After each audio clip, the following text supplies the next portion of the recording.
سلام دوستای عزیز، انشالله که خوب و صحتمند باشین.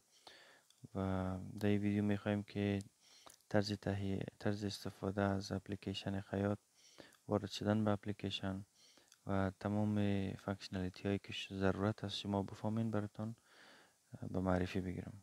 اپلیکیشن خیاط یک اپلیکیشن رایگان برای خیاط ها هست. کسایی که خیاط هستن میتونن از استفاده بکنن به خاطر مدیریت سفارشات، مدیریت مشتریایشون، که چقدر مشتری دارن، کدام مشتریایشون از اینا پول قرض داره است و مشتریایشون چقدر سفارش داره، کدام سفارشات از به چی حالت و چی وضعیت است و آیا این سفارشاتشون پرداخت شده است، چی قدرش پرداخت شده است، چی قدرش پرداخت نشده، یا تمامش پرداخت شده.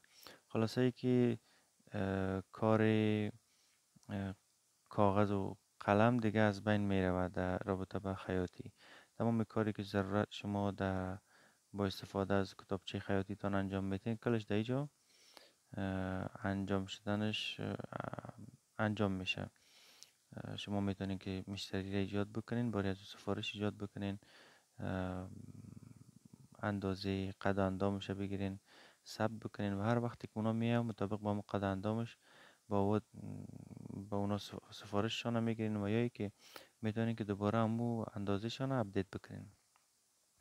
در مرحله نخست شما باید وارد اپلیکیشن شوین و از دو طریق شما میتونین وارد شوین. اگر شما قبلا اکانت داشته باشین خوب، اگر نداشته باشین با اتومات در این مرحله به شما اکانت جور میشه.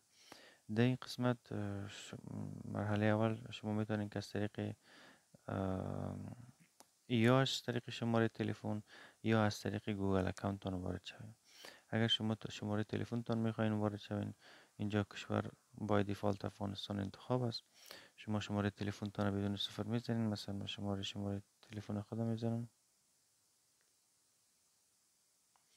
و بعد از او با شماره موبایل وارد شوید کلیک میکنیم. به خاطر از اینکه هویت شما تثبیت شود و معلوم باشه که شما امی شماره مربوط شما است، از طریق کلاود براتان یک پیام میه که یک کد 6 رقمی داره و کد ما وارد میکنم.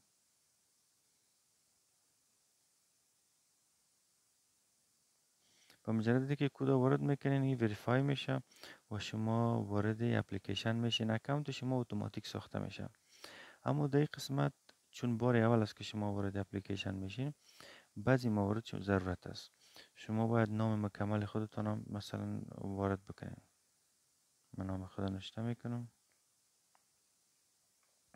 نام فروشگاه یا نمو دکانتان و یا نمو دکان خیاطیتان شما باید اینجا وارد بکنین.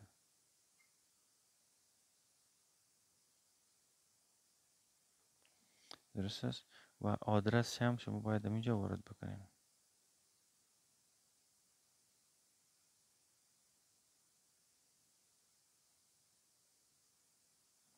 خیاطی و شما شماره تلفن اینجا تغییر داده نمیتونین چون با همین شماره شما وارد شدین دیگه و تثبیت هویتتان از همین طریق شده. و من موافق هستم با پالیسی محرم برنامه شما رو باید تک مارک کنین که اگر شما ضرورت داشته باشین که پالیسی رو بخونین، بالا از اون میرین پالیسی برنامه رو میخونین که برنامه چی پالیسی داره. و ثبت که میگین اینمی مشخصات شما ثبت سیستم میشه و بعد از این شما هم آفلاین و هم آنلاین میتونین که از این برنامه استفاده بکنین. این داشبورد عمومی است. آخرین سفارش هایی که میگیرین، کل سفارشات چقدرش در انتظار است و از همین سفارشات چقدر شما درآمد داشتین. وضعیت سفارشات ماهانه، مثلا اگر شما 10-20 سفارش دارین، از همین 10-20 سفارشی که در این ماه داشتین چه تعدادش تحویل داده شده، چه تعدادش در حال انجام است، چه تعدادش در انتظار است.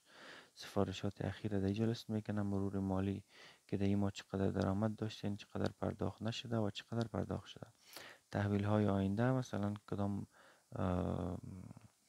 سفارشی که در نزدیک مثلا در 3-4 روز شما باید تحویل بدین در اینجا نشان میده براتون و مشتریان اخیر و آخرین مشتری براتون نشان میده. و خیلی خلاص در قسمت مشتریان شما میتونین که مشتری اضافه بکنین. در قسمت مشتریان میتونین که مشتریتان اضافه بکنین. طبعا هر کسی که پیش شما میه مشتریتان است و اما قسم که شما در کتابچه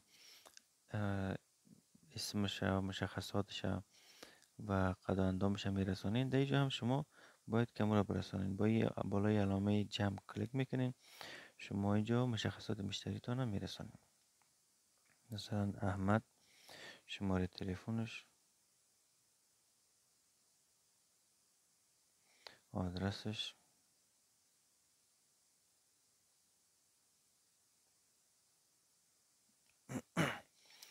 و مقدار قرض به خاطر از این موندیم که اگر شما کدام مشتری دارین که از قبل از شما قرضدار است، شما میتونین که جو مقدار قرضش بگذارین. اما مقدار قرض یا عدد صفر بوده میتونه یا منفی، نمیتونه که عدد مثبت باشه، چون قرض عدد منفی مثبت نمی باشه دیگه. بعد از او وارد اندازه گیری میرسیم.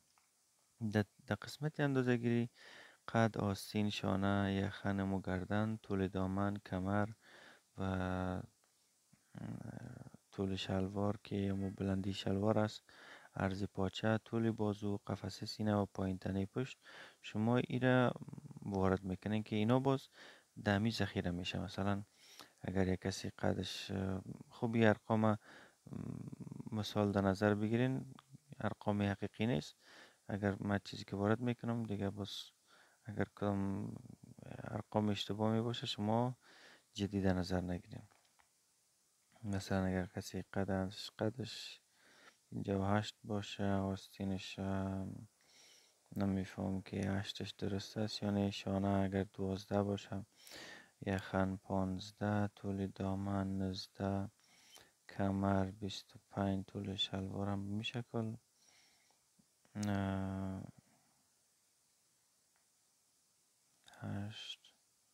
6، 12، 22. وقتی که شما تمام این مشخصات پر کردین، نام، شماره تلفن، آدرس، قد و اندام همگیش رساندین، بعد از بالای افزودن مشتری کلیک میکنین. این مشتری به شما اضافه میشه. ببینین که احمد اضافه شده، شمارهش هم اینجا هست. شما میتونین بالایش کلیک بکنین، تمام مشخصات زیر براتون نشان میده که نامش احمد است، شماره‌شی است، کابل یا آدرسش است، چی وقتی به شما ثبت شده. مثلا در سپتامبر 2025 ثبت شده است. چقدر قرض داره؟ صفر است فعلا. اندازه‌اش همی است. هر وقتی که همین مشتری ضرورت باشه، پیشتان میاد یک کسی یا شمارهش میگه یا نامش میگه، شما میتونید که در این دستی راست در بالا علامه جستجو است، دست چپ در بالا با معذرت علامه جستجو هست و شما روی علامه جستجو کلیک میکنین و در اینجا نام احمد وارد میکنین. بعد از او جستجو میگین. مجردی که جستجو میگینی برای شما پیدا میکنه، باز دوباره روش کلیک میکنین. پس در اینجا مشخصات چه میتونین که ببینین. این در صورتی است که مثلا شما شاید که 500 600 مشتری داشته باشین، به او خاطر ضرورت باشه که ایره ببینین. فقط روش کلیک میکنین، میایین. باز در اینجا شما میتونین که مشاهده سفارشات کلیک کنین و ببینین که آیا قبلا نمی سفارش پیش شما داشته نداشته. فعلا هیچ سفارشی نداره و ما هیچ قرضدار هم نیست. موضوع بعد سفارشات است. در لیست سفارشات فعلا هیچ چیزی موجود نیست، به خاطر از اینکه شما نو یک مشتری ایجاد کردین. میتونین بالا مشتری کلیک بکنین.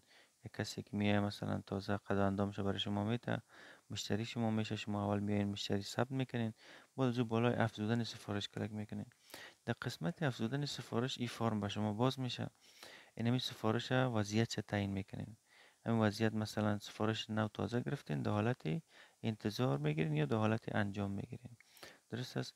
وضعیت پرداختش های پرداخت شده یا نشده و یا که جزئی پرداخت شده. دیگه تامین کننده پارچه، یعنی که چی کسی پارچه یا متکره تکه که اینمی سفارش است فراهم کرده خود خیاط و یا که مشتری. اکثرا مشتری فراهم میکنه و یگان جای خیاط هم فراهم میکنه. نظر به او باز میشه که جا واردش بکنیم.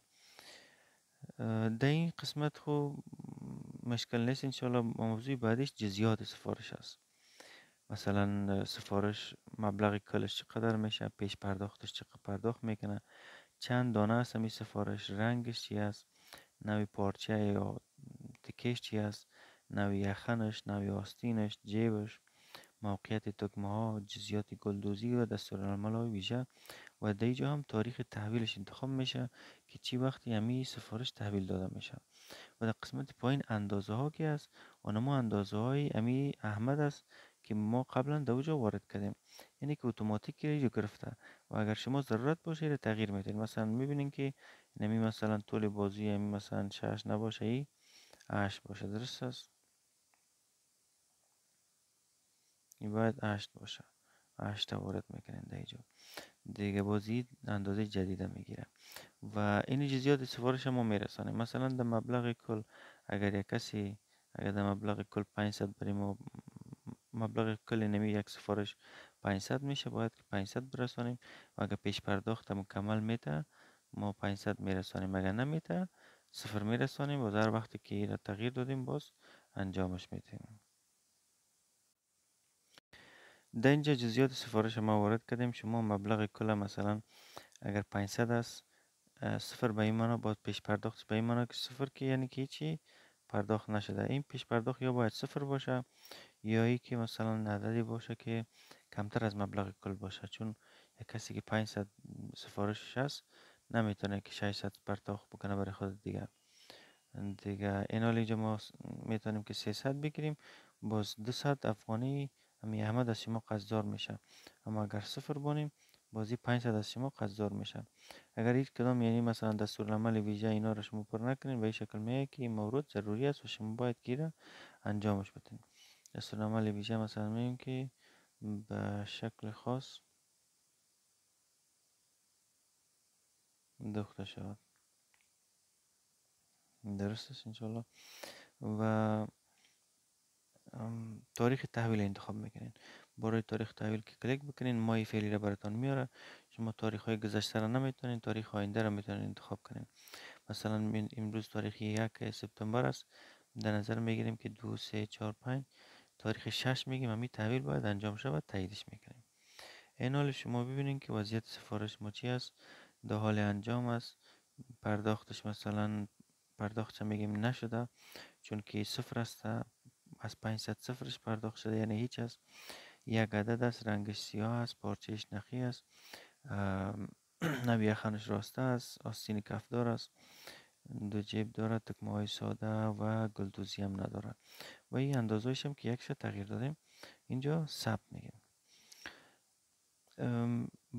اولین سفارش شما از نمبر 1 شروع میشه، ادامه پیدا میکنه تا نمبر چندی که باشه دیگه. سیستم نمبر دهیش در این حالتش آسان است، شما میتونین که از استفاده بکنین. و خوبی دیگه ایشی است که شما جا با جای وقتی که سفارش میگیرین میتونین که ایره اشتراک بگذارین و بالای اشتراک گذاری کلیک بکنین و از طریق واتساپ به هر کسی که خواستین شما برش روان بکنین. فقط بالای اشتراک گذاری جزئیات سفارش کلیک میکنین، از طریق واتساپ مسیج شما فقط بالاش کلیک میکنین روان میکنین و این مشخصات مکمل برش روان میکنه که این سفارش چه قسم است، چه رقم استفاده میشه، یعنی که تاریخ تحویلش کلگیش دوجا می باشه و چقدر پرداخت شده نشده. این حال ما از اینجا بر آمدیم، شما میبینین که احمد که قبلا مبلغ قرضش صفر بود، این حال چون یک سفارش گرفته که 500 میشه، ایما 500 باقی است، درست است. این حال اگر در صفحه عمومی بیاییم سفارشات عمومی ما چلن چند است، یک است، درآمد ما 500 افغانی است، یعنی که ما 500 باید درآمد داشته باشیم و یکش در حالت انجام است. اما در قسمت مرور مالی که میم در این 500 مثلا درآمد بوده اما چند شده، اما 500 پرداخت نشده. اگر 5 تا 10 تا سفارش بگیرین باز تفاوتش میشه در اینجا. شما این حال پس در قسمت سفارشات که بیاین در اینجا برای شما همون سفارش احمد نشان میده که 500 است. اینجا تا تاریخ 1 سپتامبر ایجاد شده و در 6 باید شما چی بکنین؟ را تحویل بکنین. در آخر اینجا پس دوباره که مین تحویلی های آینده براتون میگه که مثلا این احمد این سفارش است، در 4 روز آینده شما باید کی برش تحویل بکنین. وقتی که بالای از این کلیک میکنین شما مشخصات کلی همین سفارش نشان میده، در حالت انجام است، نمبر سفارش ای است، مبلغ کلشی است، پیش پرداختشی است، چندش مونده؟ 500 مونده. این فرض کنین که روز بعد احمد میه، نمبر سفارش میفهمه که یک است یا نامش میفهمین. شما میتونین که جبه این بالای جستجو کلیک بکنین، نمبر سفارش یک بزنین، جستجو بکنین. شما رو اتوماتیک به چی میبره؟ به اینمی سفارش میبره. بالایش کلیک میکنین، اگر همونجا پول برای شما پرداخت میکرد دیگه چی میکنین؟ تصحیح میکنین. در دست چپ در بالا علامه قلم کلیک میکنین. وقتی روی ازی کلیک میکنین اینجا برای شما دوباره عین سفر میاره، اما شما میتونین که تصحیح بکنین. این پیش پرداخت چند است؟ 500 است. پس پیش پرداخت 0 است، اما مبلغ کل 500 است. میگیم که همه چی میکنه 500 برای ما پرداخت کرده و این بر روز رسانی میکنیم. دوباره هم آپشن به شما میده و شما میتونین که جزئیات چه پس روان کنین. اینو سعی کنین مبلغ کل 500، پیش پرداختم پس چش بود؟ 0 بود. 500 چندش ماند؟ 0ش. اینال احمد از شما چند باقی است؟ هیچی. پس دوباره کلیک میکنیم، مبلغ خرج 0 است، به خاطر از اینکه احمد پرداخت کرده. بالای مشاهده سفارشات هم که مییم ای پرداخت شدگی است. اینال باز این موضوعاتش مربوط شما میشه که باید که مثلا اگر تکره که برش دادین میگین این تحویل داده شد و پرداخت شده. بله پرداخت شده رو انتخاب میکنین، و روز رسانی میگین. اینال چی میشه؟ حالتش تحویل میشه. و در صفحه عمومی که برین شما 500 درآمد داشتین، تحویل داده این یک سفارش تانه، اون 500 بوده تحویل دادینش و 500 درآمدتون بوده و اون رو پرداخت کردین و آخرین مشتری ها هم مگیش در اینجا هست. خلاصه ای که کار خیلی ساده می سازه و شما میتونین که از استفاده بکنین. این یک راهنمایی عمومی به خاطر استفاده بود و یک قسمت دیگه هم که موضوع تنظیمات است دیگه. شما اینجا در قسمت بالا میتونین که مشخصات خودتان ببینین، در اینجا براتون معلوم میباشه و یا مشخصات خودتان تصحیح بکنین. از اینجا شماره تان تبدیل کردن نمیتونین دیگه، یا پس دوباره در بخش تنظیمات بیاین که موضوعات بعدیش هم ما براتون در یک ویدیوی دیگه انشالله میگم که شما میتونین استفاده بکنین. فقط یک چیز میگم که بخش زبان شما میتونین که زبانهای فارسی، انگلیسی، پشتو اینا رو استفاده بکنین. زبان تغییر میخوره و این هم درباره اپلیکیشن و مشخصاتش و چیزهایی که هست. بخش تنظیمات و اینا رو هم انشالله در ویدیوی بعدی من براتون توضیح میتونم. سلامت باشین، موفق باشین.